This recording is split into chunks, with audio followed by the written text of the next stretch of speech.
Dhiyeenya kana baankiin Awaash liqii fidee jira jechuudha. Innis liqii kana teelee birriidhaan beeksisuun isaanii yaadatama jechuudha.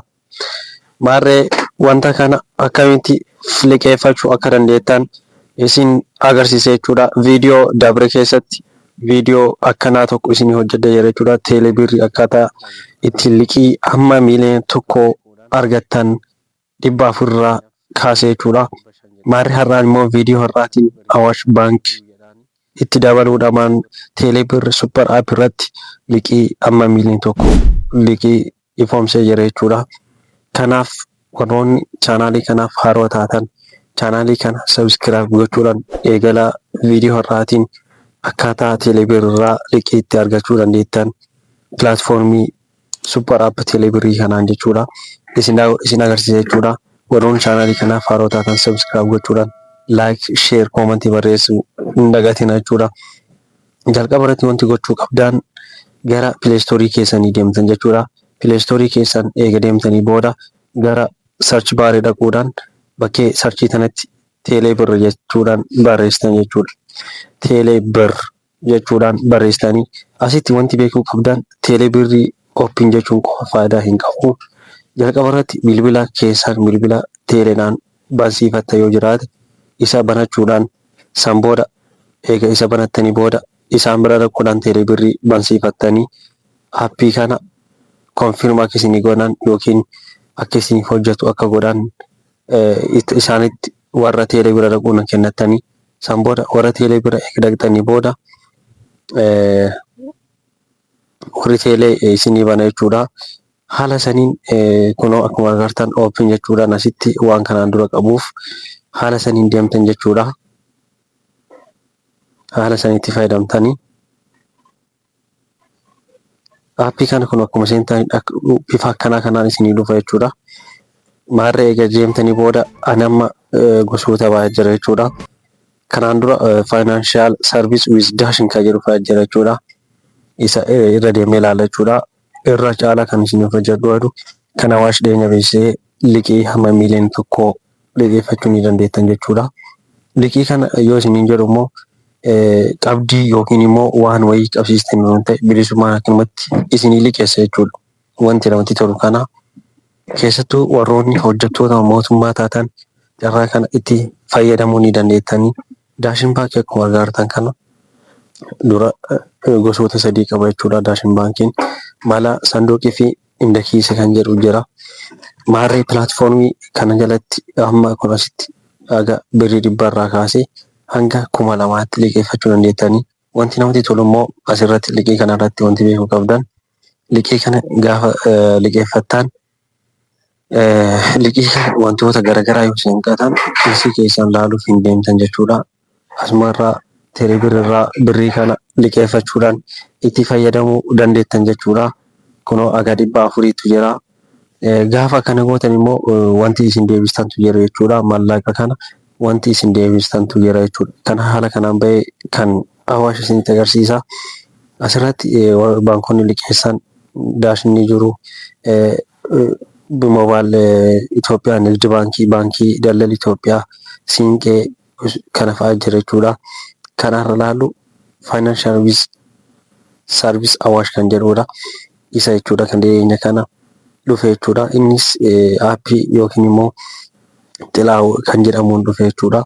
Xilaa jedha jechuudha. Gosni isaa jechuudha. Akkuma Daashin baankii indakiisa jedhu kuni xilaa jedha. Kun asirratti liqii guyyaa 15 ka guyyaa 40 ka guyyaa 75 fi ka ji'a 6 jira jechuudha. Warroonni ji'a 6 hamma mindaa keessa yookiin saalaarii keessa ji'a 6 hamma miiliyoona tokko liqeeffachuu dandeettan jechuudha. Asirratti kunoo akkuma agartan kana ka guyyaa 15 50 days xilaa kan jedhu jira jechuudha. Innis credit limitii birrii 500 irraa kaasuudhaan hamma 5,000 isinii liqeessa jechuudha. Facilitation fee percentii 1.5 isinirraa mura jechuudha. Daily fee yoo 1.2 jechuudha. Kan guyyaadhaan herreegu. Penalty fee yoo guyyaa kana dabarsitan jechuudha. 0.11% dailyidhaan dabalaa deema jechuudha. guyyaa kana dabarsuu hin qabdanii. Akka isin immoo liqii biraatiif teeleen isin amanu liqii kana daftanii ofirraa deebisuu qabdanii. Gaafa guyyaan isinii kenname sanitti deebisuu qabdan jechuudha. Fakkeenyaaf asittis kan guyyaa 40 jira jechuudha. Innis 40 days xilaa kan jedhu birrii 200,000 irraa kaasee hamma 12,000 liqeessa jechuudha. Innis faasilitii fiin parsantii 4.5 deeyilii fi 1.2 jechuudha. Inni yoo peenaalitii yookiin immoo guyyaa dabarsite parsantii 0.11 akkuma yeroo gubbaarra jiru kanatti adabbii qaba jechuudha. Hamma 200,000 liqeeffachuu dandeettanii. Inni kan itti aanu immoo ka guyyaa 75 turu jechuudha. Guyyaa 75 jechuun ji'a 2 fi guyyaa 15 jechuudha. Innis 200,000 irraa kaasee hamma 16,000 ni liqeessa. Faasilitiin kun immoo parsantii 6.5 jechuudha. Guyyaadhaan kan herreegatu jechuudha. Deeyilii fi innis akkuma kaaniini parsantii 1.2 jechuudha. Peenaalitii fi after due date yoo dabarsitan 0.11% guyyaadhaan isinitti dabala jechuudha. Adabbiidha. Asirratti wanti beekuu qabdan guyyaa kana dabarsuu hin qabdan jechuudha. Maaliif jennaan guyyaa kana gaafa dabarsitan warroonni isaanis beekan waan ta'eef birrii kana isinii guddisuu hin danda'an jechuudha. Mallaqa sa'aatiitti deebisuu qabdan. Inni kan biraa immoo hojjettootaaf irra caalatti baay'ee bu'a qabeessa kan ta'edha. Birrii 1,000 irraa kaasee hamma miiliyoona 1tti kan liqeessu jechuudha. Irra guddaadha, baay'ee guddaadha. Warroonni dhalli isaas guddaadha. Akkasuma akkaataan guyyaan isinitti herreegu faasilitiin fiin parsantii 22 jechuudha. Peenaaltii fi yoo dabarsitan 0.11 jechuudha. Kana malees xilaa 6 months jira ji'a 6 kan turudha. Salaarii wiis mindaa ji'a 16 jechuudha. Kan isinii liqeessu jechuudha. Warroonni hojjettoota mootummaa taatan birrii 1,000 irraa kaasee hamma miiliyoona 1 liqeeffachuu dandeettan. Asirratti wanti isinitti agarsiisu tokko kan gara guyyaa 15 kana gadi bu'uudhaan 50 days xilaa kan jedhu kana akkaataa itti liqeeffattan isinitti agarsiisa. Bakkee appilaa jettu kan argitanii appilaa jettu kana tuquudhaan asitti fakkeenyaaf birrii 500 jedhee kun akkuma kana birrii 500 view jedhaani asitti yoo liqeeffachuu barbaadan san booda guyyaan har'aa 25/12 ji'a 9 jechuudha. Guyyaan isin itti deebisuu qabdan jechuudha. Har'a guyyaan 24 gaafa deebistan ammaanti birrii 596.25 ta'a jechuudha. Repayment amount in due date kan jedhu kana agana ta'a jechuudha. Haga guyyaa 15tti. Number of installment tokko jechuudha. Facility parsantii 6.25 daily fee after 1.2% jedhani qarshii fudhatan kana guyyaadhaan kan herreegu 6.25 facility feedha. Kanarratti guyyaadhaan birrii 6 jechuudha. Guyyaa 15 baay'istanii herreega san argachuu dandeettan jechuudha.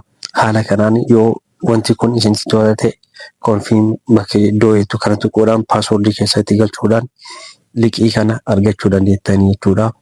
Ani waan amma hin barbaadne isinimatti agarsiisu waan ta'eef haala kanaan fayyadamuu dandeettanii. Kan biraasitti 40 days xilaa kan jedhu kana isa seennee hojii ilaala appilaa jennaan bakkee kana. Appilaa eega jenneen booda hamma barbaadne san hamma 200,000 liqeessaa 200,000 view jechuudhaan fakkeenyaaf amma kan 12,000 dogooree ilaala. Apply amount is above maximum limit jedha. Qarshiin isiniif liqeeffamuu danda'u hamma 200,000 jedhee waan barraa'eef yoo fakkeenyaaf 10,500 yoo jennes hin danda'u jechuudha. Hammi inni naaf asirratti na hiyyame. Yoo asirratti diimaamsa jechuudha. Yoo isin hin hiyyamne fakkeenyaaf 200,000 seeriidha jechuudha. Ni hiyyama. Kun haala kanaan view jettanii akkuma guyyaa 15 sanitti kuno 20,2026 ji'a tokkoffaa guyyaa tokko ji'a sadaffaadha. Gaafa isinitti deebisuu qabdan jechuudha. Gaafa deebistan immoo qarshiin kun dhalee kan isin liqeeffattan 200,000 200,200 2,830 dhala wajjin jechuudha. Ka gaafa deebistan jechuudha. Guyyaa 40 booda deebistan jechuudha. Facilitation fiin guyyaa 54 jechuudha. Maharri asirratti daily after 1.1% yoo ta'e guyyaadhaan 14.40 ta'a jechuudha. Galli guyyaadhaa 14.4 ta'a. Yoo fedha qabaattan confirm jettanii akkuma amma isinitti agarsiise paaswordii keessan galchitanii haala kanaan fayyadamtan jechuudha. Inni sadaffaa immoo kan laallu 75 days xilaa kan jedhudha. Innis apply jechuudhaan 200,200 irraa kaasee kan liqeessudha. Innis asitti akkuma argitan kana 200,200 jechuudhaan innis haaluma kanaan kunoo innis kan ture guyyaa 75 fi gaafa deebistan 2026 ji'a lammaffaa bara guyyaa 7tti deebisuu qabdanii. Kana malees birrii kana gaafa deebistan 2,358 ta'a jechuudha.